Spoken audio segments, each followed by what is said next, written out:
GPANcast, o podcast do servidor público.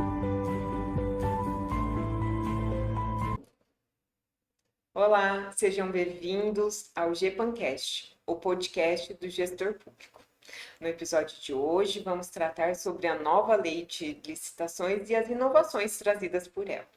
Para começar a nossa conversa sobre essa novidade da legislação, recebemos novamente no nosso podcast o nosso professor, Dr. Lucas Delpech. Lucas, seja muito bem-vindo. É um prazer tê-lo novamente aqui. Muito obrigado. Fique à vontade, né? A casa é sua, realmente. E para começo de conversa, nós vamos falar sobre a fase preparatória da licitação, tá? E eu queria saber de você, quais são as principais mudanças na fase preparatória das licitações com a nova lei? E como isso afeta a questão do planejamento nos órgãos públicos? A mudança na fase preparatória eu acho que é uma das maiores que a gente já teve, né? Porque a Lei 14.103, lembrando, é a segunda lei de licitações que nós temos no Brasil desde a Constituição de 88, né? Então, nós estávamos até 2021 aprendendo a fazer licitações, né? Nessa nova Constituição Federal. E agora a 14.133 ela veio exatamente para inovar a parte processual, procedimental do procedimento licitatório, que é esse processo feito antes de qualquer contratação, aquisição de bens pela administração pública, de forma a selecionar a melhor proposta para a administração. E a fase interna da licitação, que é aquela fase onde os servidores vão desenvolver os seus pedidos, né, as suas justificativas para abrir aquele procedimento licitatório, elas se tornam muito mais evidentes e muito mais exigíveis dentro da nova lei. Porque há três documentos, na verdade, que são praticamente novos, né? Dois deles são inéditos, que eram utilizados assim, somente pelos governos do Estado, também a União, e agora foi trazido isso para os municípios através da Lei 14.103, que é o estudo técnico preliminar e documento de formalização da demanda, né? E tivemos também uma reestruturação do termo de referência. Então, há uma série de novos quesitos, por exemplo, dentro do estudo técnico preliminar, os servidores vão ter que colocar, lembrando que são servidores requisitantes e não os servidores da licitação, né? Eles vão ter que fazer um estudo de mercado, que a lei chama isso de solução como um todo, né? Então, eles vão ter que ir até o mercado, ver as opções para aquela demanda e selecionar dentre aquelas opções qual que é a melhor. Então, na prática, isso vai ser um pouco mais complexo do que era a 8666, que os servidores estavam acostumados a fazer, né? Mas isso advém de várias doutrinas, jurisprudências que foram construídas ao longo desses quase 30 anos aí de 8666, né? Você comentou sobre o estudo técnico preliminar e eu queria saber de que maneira a nova legislação influencia na elaboração desses estudos e na estimativa de custo das licitações. Ótima pergunta. Porque o estudo técnico preliminar, ele vai ser aquele documento que não pode ser confundido com o termo de referência. Porque o estudo técnico preliminar é onde a gente vai demonstrar mesmo a necessidade que a administração tem que levou ela a abrir aquele procedimento licitatório. Então ali você vai ter que colocar, você servidor, né? Vai ter que colocar qual que é a justificativa da tua demanda, contando uma historinha ali mesmo de tudo que aconteceu e o que levou à necessidade daquela contratação, né? E já nesse estudo técnico preliminar, documento de formalização de demanda e também no termo de referência, vai ter que vir estabelecido pelo órgão requisitante ou pelo setor requisitante uma estimativa de preço já para aquele serviço ou produto que esteja sendo adquirido pela administração. E essa pesquisa de preço, ela passou por uma regulamentação também, algo que não tinha na Lei 8666 e que agora vem regulamentado na 14.103, que é a pesquisa de preços, né? Então, o artigo 23 da 1433 estabelece uma série de procedimentos de pesquisa de preço, ou melhor, uma cesta de pesquisas de preço que não mais se limitam aos 3 orçamentos, né? E aí, essa pesquisa ela deve ser feita pelos setores requisitantes, de forma a auxiliar o setor de licitações, quando esse processo for aberto, na realização da pesquisa de preços, da pesquisa de mercado, que vai sustentar a reserva orçamentária, a dotação orçamentária para aquele contrato que será firmado posteriormente. Perfeito. Me diz mais uma coisa. Qual que é o impacto da nova lei no uso de licitações eletrônicas durante a fase preparatória, especialmente em termos da eficiência e da acessibilidade? Hoje em dia, cada vez mais, né, nós precisamos buscar a eficiência, buscar a acessibilidade, né, para que atinja um público maior. E aí, o que que essa nova lei traz aqui para gente? Então, esse é um ponto polêmico, né, Gisele? Porque é uma questão que está trazendo a maior, acho que a maior dificuldade para os servidores hoje é a migração do processo físico para o processo eletrônico, né? Porque a lei ela traz especificamente que a partir de agora, a partir de 1º de janeiro de 2024, né, onde não mais existirá a Lei 8666 e nem a 10.520, que é a lei do pregão, né? Todos os procedimentos eles deverão ser feitos preferencialmente sob a modalidade eletrônica, né? E quando a lei fala preferencialmente, ela está dizendo em regra, ela não está dizendo obrigatoriamente. Ela ainda deixa uma margem para o gestor público, por exemplo, justificar e fazer aquele processo em âmbito físico, né? Quando? Em situações, por exemplo, que há inviabilidade técnica ou que não há vantajosidade para a administração. Os demais têm que ser feitos de forma eletrônica. E nós temos hoje o Portal Nacional de Contratações Públicas, que conjugou o que nós conhecíamos de Comprasnet, né, que é a plataforma do governo federal para a realização das licitações na modalidade eletrônica. E o que os servidores demonstram ter medo é de como eles vão operar esse sistema eletrônico. Só que a maioria deles, né, hoje, já contam com uma acessibilidade mais desenvolvida, né? Ele é lógico, você consegue entender facilmente o que você precisa fazer, porque todos os campos estarão dispostos nas plataformas, né? Lembrando que a administração pública não precisa, principalmente a municipal e estadual, tirando da União, não precisa seguir o Comprasnet ou seguir o Portal Nacional de Contratações Públicas, mas pode ter a sua própria plataforma que pode ser contratada aí de forma particular, né? Empresas privadas que oferecem esse tipo de serviço. E aí cabe desses servidores, né, se desprender do antigo e migrar para o eletrônico, porque eu acho que a celeridade no processo e a transparência desses processos fica muito mais evidente na medida em que, principalmente nos pregões, você não vai ter mais aquele pessoal que fica lá na porta da prefeitura, um comprando a proposta do outro, né, negociando com o outro, porque a licitação acaba sendo feita já antes de começar a licitação. Agora, no âmbito eletrônico não tem essa possibilidade, porque os competidores eles só vão saber quem são os seus adversários, né, lá na fase de julgamento das propostas. Já.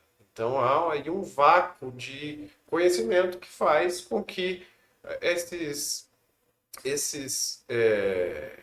empreendedores ou fornecedores eles apresentem propostas mais coerentes com o valor de mercado dos produtos ou dos serviços, né? E não fiquem presos não tornem, melhor dizendo, a administração presa a um cartel, né? Com certeza. Que constrói aí os seus próprios valores nas propostas. É o que muitas administrações sofrem, né? Exato. Realmente a obra pública hoje, por exemplo, ela tem um custo muito elevado em decorrência dessa pré-combinação, Exato. poderíamos dizer, né?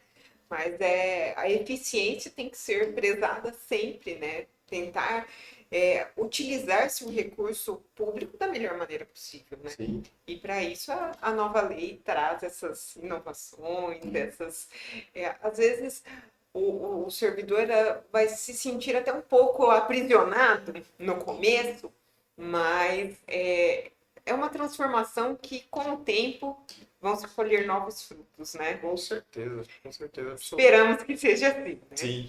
E para isso, pessoal, vocês têm que conhecer realmente a nova lei, vocês têm que ter uma familiaridade com tudo isso. A GEPAN traz conteúdos, né, gratuitos, igual esse bate-papo que estamos tendo aqui hoje, né, o nosso podcast. Nós também temos breves conteúdos com Fique por Dentro, mas nós temos os nossos cursos também para aprofundar todo esse conhecimento. Vamos agora encerrar o nosso primeiro bloco e logo mais a gente retorna. GEPANcast, o podcast do servidor público. Voltamos então no nosso segundo bloco, onde vamos falar sobre a função, ou melhor, sobre a gestão realmente e a fiscalização contratual. O professor Lucas estava dando vários cursos em relação ao gestor de contrato, treinando bastante pessoas pelo estado afora. E nada melhor do que a gente tirar um pouquinho desse conhecimento de forma resumida, prática, né? E eu queria saber o seguinte: de que forma a fiscalização dos contratos é impactada pela nova lei? Especialmente em termos de responsabilidades e penalidades. Então, a fiscalização, ela vem nessa lei 14.103 muito mais forte, né? A lei, ela coloca que todo contrato administrativo tem que ter um fiscal, pelo menos, né? O decreto federal, se eu não me engano, é o decreto número 11.346, ele estabelece para a União 3 tipos de fiscais, né? São os denominados fiscais administrativos, fiscais técnicos e fiscais setoriais. Sendo que o fiscal administrativo vai ser aquele fiscal que faz aquela pesquisa de continuidade, de regularidade dos documentos de habilitação das empresas, né? Por exemplo, consultando as certidões negativas de débito, certidões trabalhistas, antes de emitir os empenhos, né? O fiscal técnico no âmbito federal, isso lembrando, são aqueles que vão a campo, né? E vão lá no dia da entrega do produto, fiscalizar se o produto está correto, ou aquele que vai até a obra, fiscalizar se o projeto básico executivo estão sendo cumpridos de forma satisfatória, né? Nos termos do que está estabelecido no edital. E os fiscais setoriais seriam aqueles que fiscalizam os outros fiscais, né? Para ver se está correndo tudo bem, a fiscalização, resolver alguma questão pendente. Agora, a gestão dos contratos, ela fica nas mãos de um outro servidor, né? Não o mesmo servidor. Lembrando que nesta lei nós temos o princípio da segregação de funções, ou seja, a lei prefere que cada agente público, né, atue em uma área específica e não que ele cumule funções dentro de um mesmo processo, né, de licitação e de contratação, no caso aqui que a gente está conversando. Então, o gestor ele vai fazer a parte formal, né? Qual que seria essa parte formal? Então, os fiscais eles serão responsáveis de ir fiscalizar, preencher um relatório de fiscalização e esse relatório será entregue, então, para o gestor, que seria mais ou menos o seu superior hierárquico, né? E esse gestor ele vai ficar responsável, então, por notificar a empresa em caso de algum problema nesse contrato, abrir eventual processo administrativo para apurar eventuais irregularidades e outras questões relativas à própria gestão do contrato. Aí você me pergunta, você aí de casa me pergunta assim, mas professor, preciso ter um gestor para cada contrato? Não. Nesse caso, você não precisa ter um gestor para cada contrato. Tô parecendo um maluco, tô descabelado aqui já, né?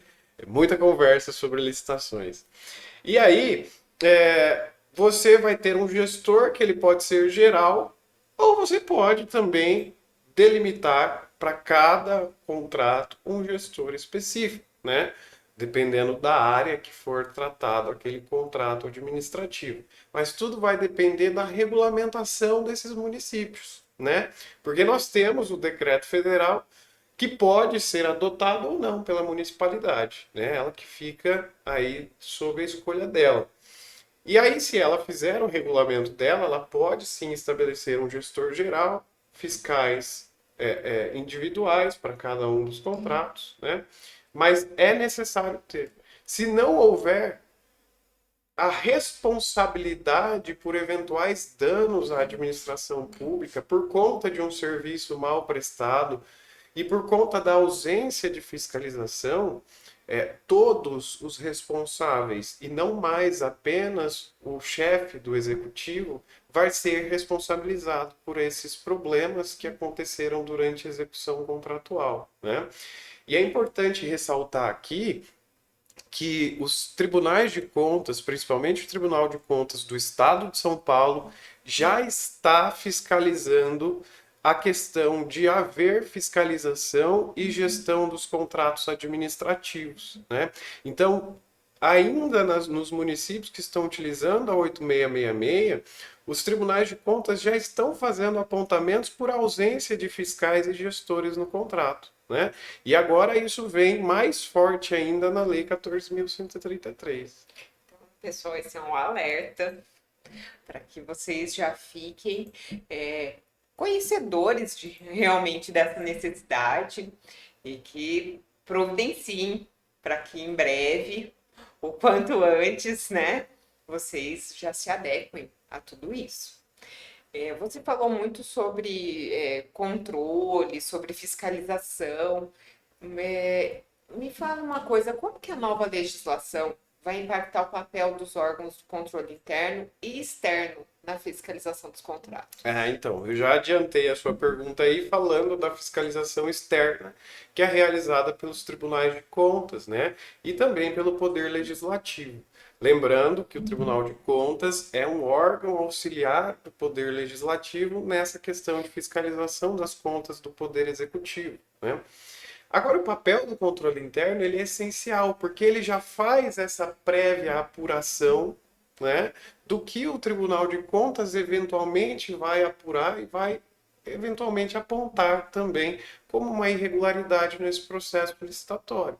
Então, o controle interno ele exerce uma função assim pontual na questão da fiscalização dos contratos. Tanto é que o controle interno ele é indicado pela Lei 14.133 como um órgão de assessoria para os setores consultarem, né? Então você, do setor requisitante, se você tiver com alguma dúvida, algum problema em relação à elaboração do seu estudo técnico preliminar, como que eu falo isso, como que eu falo aquilo, como que eu abordo esse problema ou outro problema, o controle interno, assim como o setor jurídico, também é um viés ali para a gente buscar essa resposta. Pessoal, como o professor mesmo disse, as mudanças são grandes, né? As necessidades serão tremendas, né? Nessa nova fase, nessa adaptação. Assim como você que está nos assistindo, o controle interno, se você for controle interno, a GEPAN já tem cursos gravados sobre funções, necessidades, auxílios em relação a como exercer a função de controle interno. E aproveitando isso, gostaria de convidá-los a conhecer a nossa plataforma, o nosso site, que é o www.gepan.adm.br, e lá vocês vão ver a nossa novidade do mês de novembro, que é a nossa Black Friday. Já estamos com a Black no ar, estamos com as promoções. Então, se você tem a intenção de adquirir algum curso, você controle interno, você servidor de qualquer área, nós temos vários cursos que estão lá gravados em formato EAD. Você pode adquirir a gravação e agora com 50% de desconto, tá bom? Então aproveitem. Inclusive temos curso do professor Lucas de gestão e fiscalização de contratos. Vale a pena conferir, vale a pena. Se você tem a intenção de se aprofundar um pouco mais no tema, de conhecer um pouco mais, de saber realmente quais são as suas funções, né? Qual seria o ideal para cumprir realmente a nova lei.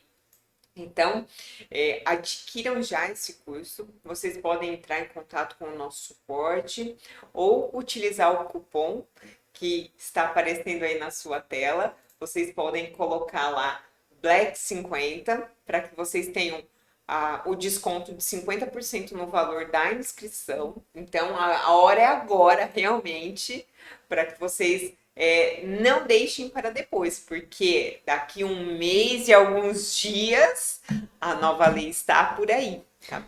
E Gisele, agora terminando a publi aqui, eu quero te provocar. Diga. Eu sei que o seu esposo é do controle interno de uma prefeitura, né? Sim. E quais são os... Agora eu virei entrevistador, hein, pessoal? Olha só, vamos ver. Quais são as dificuldades? Ele te conta as dificuldades que ele observa nesse município, né? Enquanto ele, como controlador interno. Então, o que eu tenho de informações, o que me é passado, é que quanto menor a prefeitura, maior a dificuldade em relação a exercer com propriedades o controle interno. Porque tem uma relação de camaradagem, tem uma relação de cordialidade. Então, às vezes, o controle interno ele fica um pouco Preso, né? preso realmente às suas reais funções. Mas uma coisa que eu achei importante, que você mencionou no início, sobre as responsabilidades. Então, todas as vezes que o controle interno cede a pressões externas de camaradagem, de relações realmente, está sujeito a ser responsabilizado. Exatamente. Então, por isso que tudo tem que ser documentado, tudo tem que ser estritamente na forma da lei, para que realmente o seu patrimônio não venha a sofrer intercorrências mais para frente. Exato, né? isso que você falou é muito interessante, porque aí a gente entra em outro ponto da lei que é, assim, muito importante, que são os princípios, né? Nós temos o princípio da legalidade, eu sempre digo nos cursos, que quando você entra, bate o ponto lá na prefeitura, acabou a sua vida civil, você está dentro da Sim. sua vida profissional. E mais do que isso, dentro da administração pública, você está preso à lei. Com certeza. Né? Então, se você está preso à lei e você tem que fazer aquilo e às vezes deixa de fazer por conta de um relacionamento interpessoal, para não ficar, como a Gisele disse, aquele climão mesmo na prefeitura, né? Só que depois a canetada vem em cima de você. Né? Então, o controle interno ele é muito importante porque ele já faz essa prévia fiscalização. É ele que, assim, no português mais claro, coloca a prefeitura nos eixos. Então, você deve ter essa impressão, como eu tenho também, de que, às vezes, um servidor só no controle interno, tudo bem que temos portes municipais, mas às vezes nós temos municípios de 100 mil, 150 mil habitantes que tem um controlador interno. E ele não dá conta de fazer tudo isso. Então, sim, os municípios precisam investir mais no controle interno. É aquela coisa da síndrome de Gabriela, né? O controle interno ele foi uma criação posterior, né? Ele é muito recente ainda dentro da Por isso administração. ainda tem tanto preconceito e também tem tanto desconhecimento em relação à função. Na verdade, o controle interno, ele não é um inimigo do servidor. Pelo contrário, como o professor Lucas disse, ele está ali para auxiliar. É ele quem vai fazer a primeira fiscalização. Exato. Na verdade, ele vai ser o orientador para que depois o órgão externo, o Tribunal de Contas, não venha realmente trazer uma penalidade para você e Exatamente. para o gestor, né? Para o prefeito, no caso, né? Então, tem que ser tratado como um aliado, como um amigo, um orientador. Exato. E não como dedo duro. Exato, exatamente. Tem que parar essa visão de que o controlador interno é um dedo duro, é o cara que vai fazer o prefeito achar ruim com você, não sei o quê. Não, é só você seguir exatamente o que a lei está dizendo, que o controlador interno não vai pegar no seu pé, né? Pelo contrário, ele vai te elogiar, né? Com Então certeza. precisamos deixar isso aí. O controle interno hoje é um setor de importância, assim, sem precedentes dentro da administração pública. Na verdade, todas as funções têm a sua responsabilidade, têm a sua importância, até porque para o todo funcionar, todos têm que estar alinhados, né? A gente não consegue formar uma paisagem, uma imagem, com uma peça do quebra-cabeça faltando. Então, todos têm as suas funções importantes dentro da administração pública. E a GEPAN tem vários treinamentos para todos esses servidores. Então, convido vocês a conhecerem a nossa Black e o nosso site. Lembrando que nós temos também cursos em company. O professor Lucas está aqui rodando o nosso estado de São Paulo, até outros estados, com os treinamentos em company. Então, se você tem a intenção de contratar a GEPAN, é só nos enviar um e-mail ou entrar em contato com o nosso suporte no WhatsApp, que nós podemos enviar uma proposta para vocês, tá bom? Encerramos agora o nosso segundo bloco e daqui a pouquinho a gente está de volta.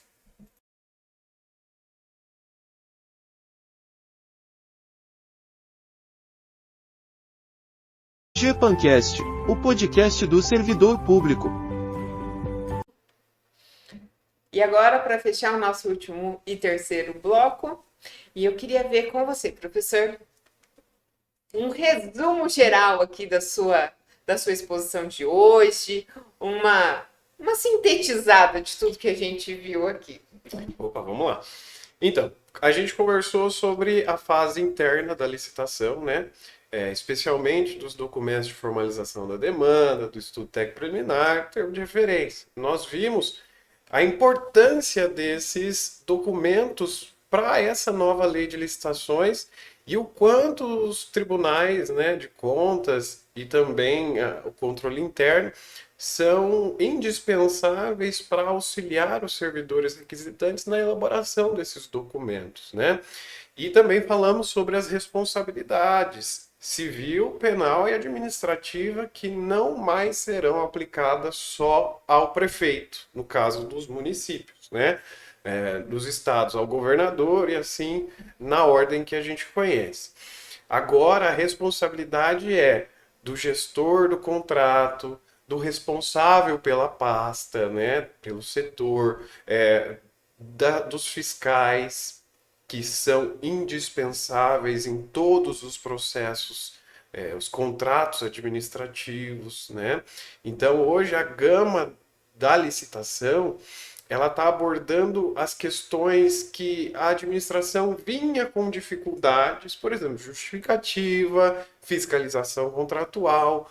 Hoje essa parte está muito mais presente na Lei 14.103, porque o legislador quer exatamente colocar um novo costume na administração pública, alterar aquilo que já vinha sendo feito na 8666, que não estava sendo satisfatório, né, no final das contas. Por isso que nós tivemos uma modernização da legislação e aí um novo marco regulatório.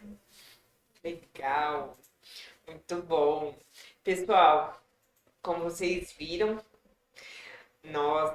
eu antecipei algumas informações, né? Trouxe algum conteúdo em relação aos nossos cursos, mas eu queria realmente convidar você que está nos assistindo agora, seus companheiros de trabalho a estarem junto com a gente nos próximos dias 22 e 23 em São Paulo ou nos dias 28 e 29 na cidade de Bauru. Nós vamos fazer um seminário em relação à nova lei de licitações. Serão 2 dias de trabalho intenso.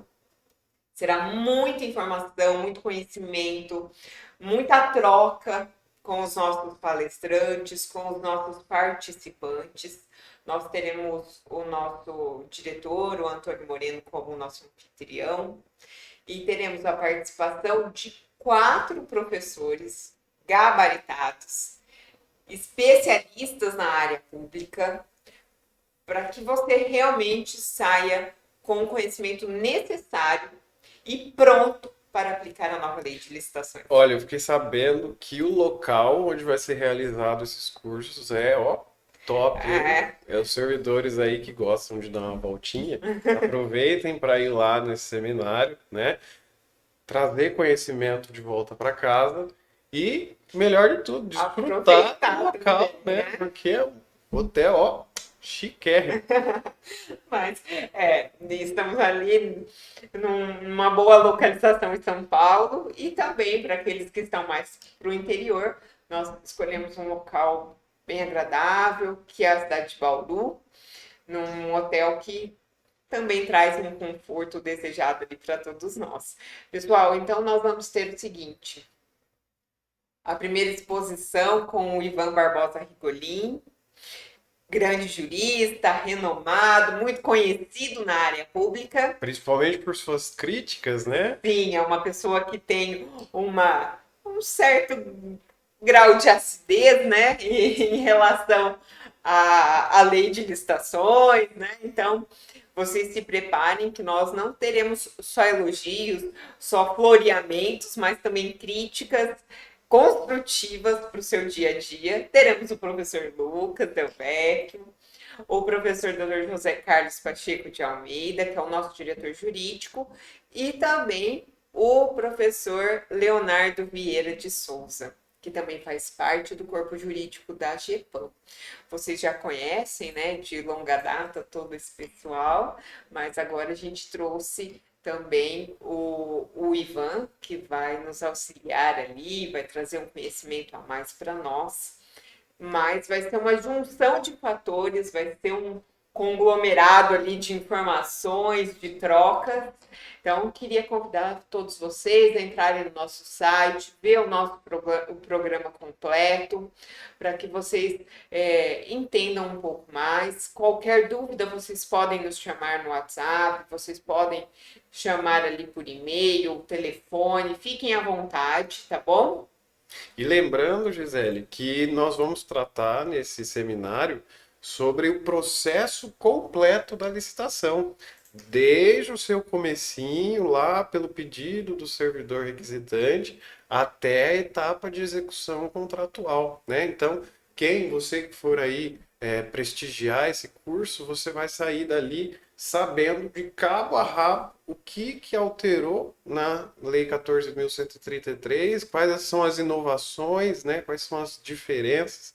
Então nós vamos falar aí da fase interna, que a gente comentou um pouquinho hoje, nós vamos falar das modalidades de licitação, vamos falar de padronizações, vamos falar de editais, vamos falar de minutas de contrato, vamos falar de impugnações, vamos falar de instrumentos auxiliares e a parte que os servidores mais gostam, que é a dispensa de licitação, né? Essa parte do Dr. José Carlos Pacheco de Almeida, eu já vi um pedacinho do curso dele, dos slides, do material que ele está montando, e olha, tá show de bola, vocês não podem perder.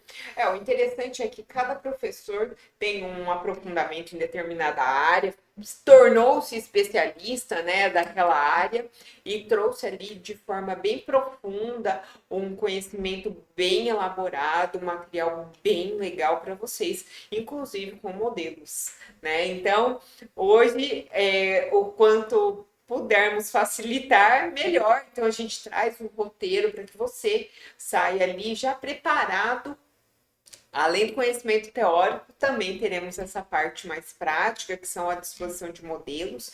Então, você vai realmente, como o professor disse, ter o processo ali de forma ampla, do início ao fim, começo, meio e fim, né, para que seja realmente implementado e executado com excelência, que eu acho que é o que a gente sempre preza, né, a excelência na contratação, a excelência do gerir ali, do funcionamento da máquina pública, tá certo? Tomando decisões com segurança. Isso mesmo, que é o slogan da GEPAN, né? Exatamente. A GEPAN está aqui para auxiliar você a tomar as melhores decisões com segurança. Então, esse é o nosso slogan, o nosso objetivo é tornar todas as decisões as mais seguras possíveis.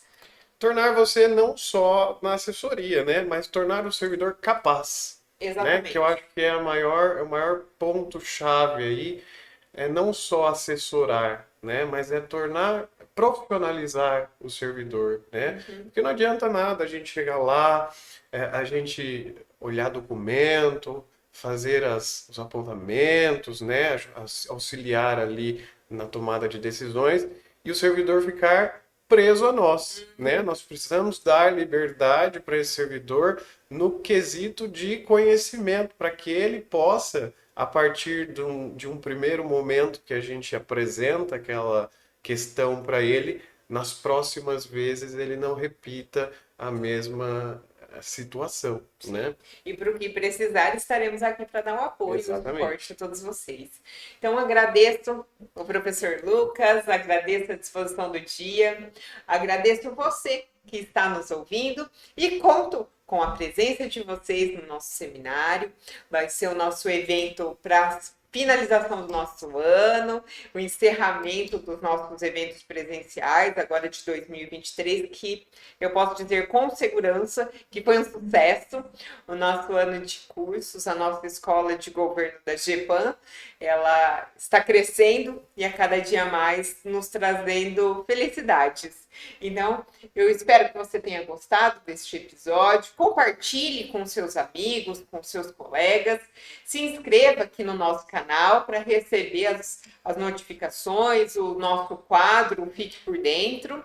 Conto com vocês, conto com a participação, o auxílio de vocês nas nossas redes sociais. O GEPAN está além do YouTube, também está no Instagram, no Facebook. Então, curtam a nossa página. Fiquem ligados, nós colocamos semanalmente todas as informações em relação aos nossos cursos, para que você sempre esteja atualizado, por dentro das novidades e realmente preparado para ser o seu melhor dentro das suas necessidades. Então, continuem acompanhando o nosso GEPANcast, que é o podcast do servidor público. Até uma próxima, conto com vocês. Tchau, professor. Obrigada. Tchau, obrigado. Obrigado, pessoal. Encontro vocês no seminário, hein? Até lá. Até mais.